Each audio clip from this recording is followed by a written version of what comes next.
Art has the ability to reach us on a nonverbal level. Universal connections are made through the arts.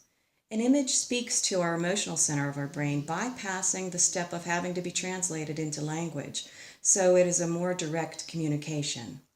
So when an artist creates an image, I'm often curious about how she uses her voice, whether to sway the viewer's perspective or celebrate a point of view, or in my case, I try to liberate the viewer's thoughts, treating them as the subject matter in my paintings, giving glimpses of suggested content, but leaving enough freedom in the painting to coax out their thoughts so the conversation between artist and viewer can continue.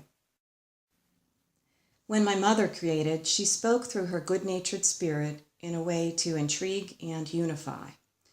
Dorie Sheridan, as a child, when she was still Dorothy Demboski, was inspired by her grandfather sitting at the loom weaving rugs, and then by her mother's creativity. This artful nature was reflected in her sister's love of theater and her brother's love of photography. Bill Demboski is well known locally for his photography, but better known internationally as an astronomer, an expert on the moon. Like her grandfather, Dorothy expressed her creativity through fibers. She constantly pushed herself to learn more techniques, even the very challenging soft sculpture method of building a clay sculpture over a wire armature, then padding over that with clay in layers to match anatomy, then covering that in stretched nylon, which she needle sculpted, shaping realistic details in a way that hides the stitches. The resulting faces and bodies she created took on a very human look. She acquired minute detail, pulling and stitching the nylon to form the eyelids, then adding individual eyelashes one at a time, and painting glass marbles to inset for eyes, needle sculpting little wrinkles and imperfections, and giving the skin the right look with liquid and powdered pigment. As much as she pushed herself to perfect this most challenging needle sculpting, that's the same drive she had to push herself creatively. Which is why there are no images to go with the technique I just described. As soon as she conquered a technique, it was time to find a new challenge. So she often destroyed her sculptures to rebuild them into something new, experimenting with clay masks, button hinges, and even began weaving portions of her work. She began as a craftsperson, a doll maker, selling at fairs and gift shops, and grew into a fine artist, exhibiting in galleries from Pittsburgh to New York City. She learned batik painting on silk and drawing and metal sculpting. She shifted from thinking of her dolls as isolated objects to putting them into context to make an artistic statement. Along the way, she was an active member in an artist co-op in Greensburg, had representation at Christine Fauchard Gallery, and in Baltimore and Bedford, and having group and solo shows. Celebrities have collected her work, including Nancy Reagan and several U.S. foreign ambassadors. She exhibited at the World's Fair in 1982. These scenes are from her Roots to Wings exhibit at BottleWorks. She used her shorter name Dorie to sign her work. These are some of the main series that she made. The Village Folk collection portrayed very humble, salt-of-the-earth people.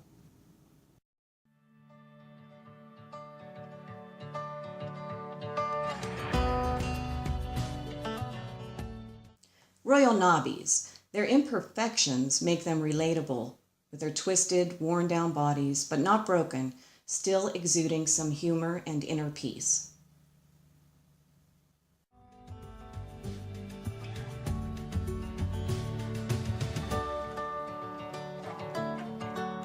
Emerging spirits are about freedom and breaking out from your shell, knowing that your soul is larger than the body which contains it.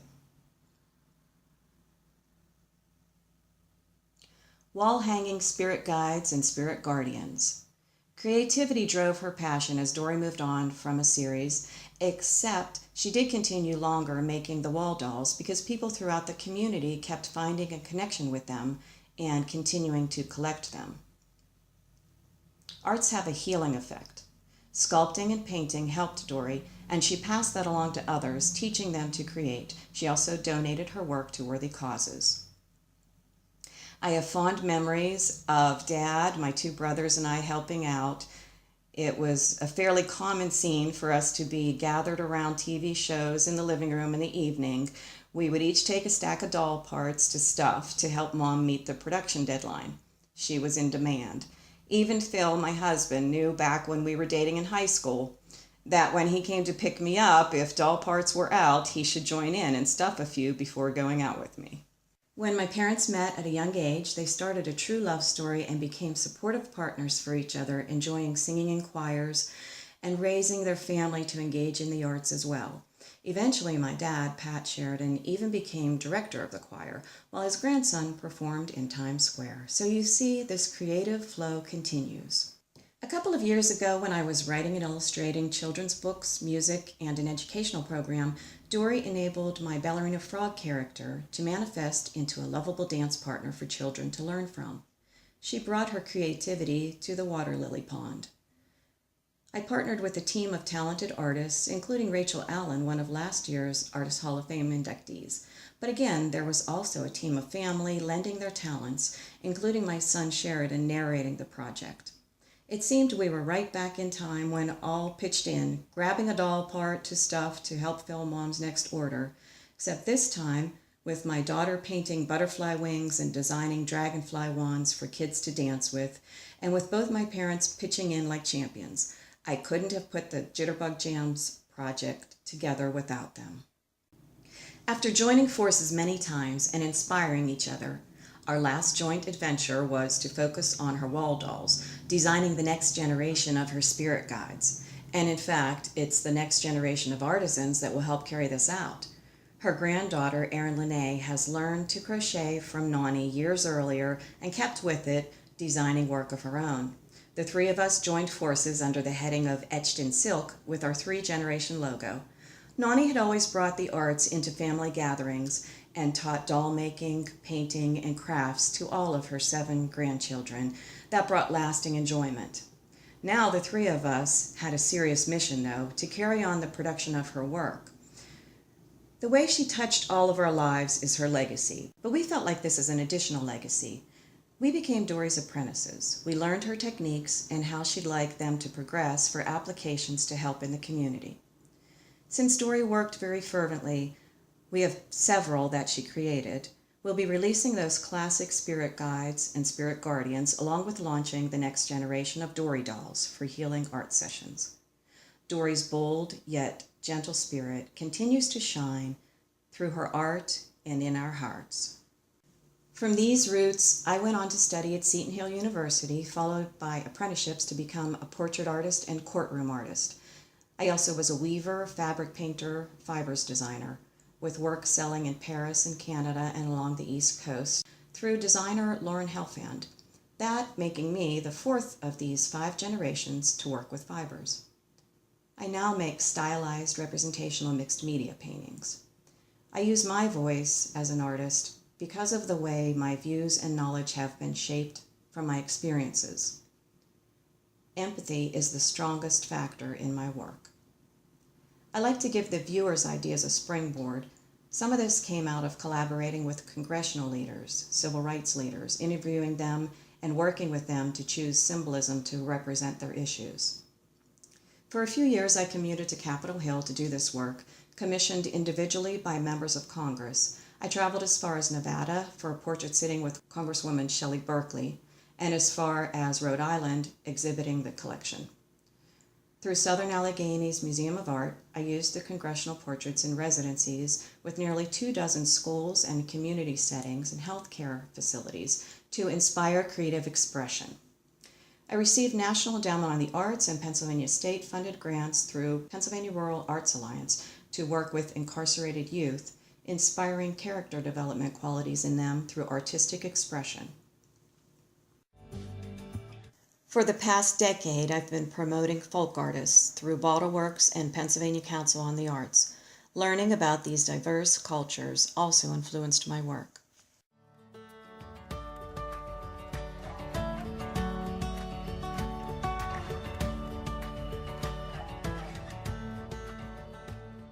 Visit my website or studio at Bottleworks to learn about the tattooed flowers I paint for social tolerance. I hope for people to be more informed than what you learn from quick sound bites. So my Finding Talisman series comes out of this idea of differing opinions, opposing possibilities, dueling realms. So I suggest both realities in the same painting by layering transparent images over each other, or by stacking them vertically, separating them with a gold leaf line as a barrier that a helpful talisman or symbol falls through, crosses over, to remind us and guide us. The more I traveled to DC, Philadelphia, New York City to exhibit my work, I found alliances with other artists and organizations and galleries that share my interests, especially the United Nations. I'm now the representative for the New York chapter of Women's Caucus for Art, a non-governmental organization of the UN, speaking through art to promote the UN's principles for human rights. I'm proud to be part of the Faces of Freedom project to stop human trafficking and other important projects.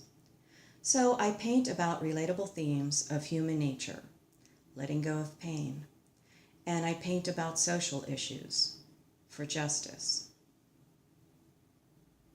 In New York City galleries, I sell my work and exhibit, I hang national exhibitions, and attend and participate in artist panel discussions and committee meetings from Upper Manhattan to Brooklyn to the National Arts Club in the Lower East Side. With an apartment there part of the time, New York City has been my second home. I look forward to my second solo show at Cirrus Gallery in Chelsea this December. I continue with activities in Washington, D.C. with a recent commission to portray Buzz Wagner, World War II hero. My network of galleries has recently expanded to include Florence, Italy. I've exhibited and sold there and plan to continue that connection. I spent a month in residency in Ambulé and San Cresci, which culminated into an exhibition of my work in Italy. I was so inspired by the beautiful cathedrals and monasteries with their rich history and the heritage-protected sites and breathtaking landscapes. All of this informed my work. And then to see that work exhibited in this site, this 10th century treasure, is a wonderful pairing. It completes the circle back to inspiration in a very special way. I'm honored to exhibit at San Cresci. During the residency, I studied the ancient technique of fresco painting in Florence, and to see that fresco I worked on here among these historic frescoes is molto bene. All of these rich experiences continue to inform my art. With Southern Alleghany's Museum of Art, I learned from a leading state educational specialist and helped design and participate in a 2-year pilot program for arts in cross-curricular education because studies show that our brains retain new information better if they are first engaged in the arts. Through Conemaugh Health System Arts for Healing, I was fortunate to work with a leading specialist in bibliotherapy from Washington, D.C. to develop rhythmic drawing techniques toward helping alleviate chronic pain for clients and to promote growth of new neural pathways for healing. I've studied with masters internationally and learned mixed media techniques in metals and glass at Touchstone Center for Crafts, Seton Hill University, and at BottleWorks. Personally, and as an artist, I've grown from attending many national conferences like Guild for Community Arts Education, Portrait Society of America, National Women in Arts Conference.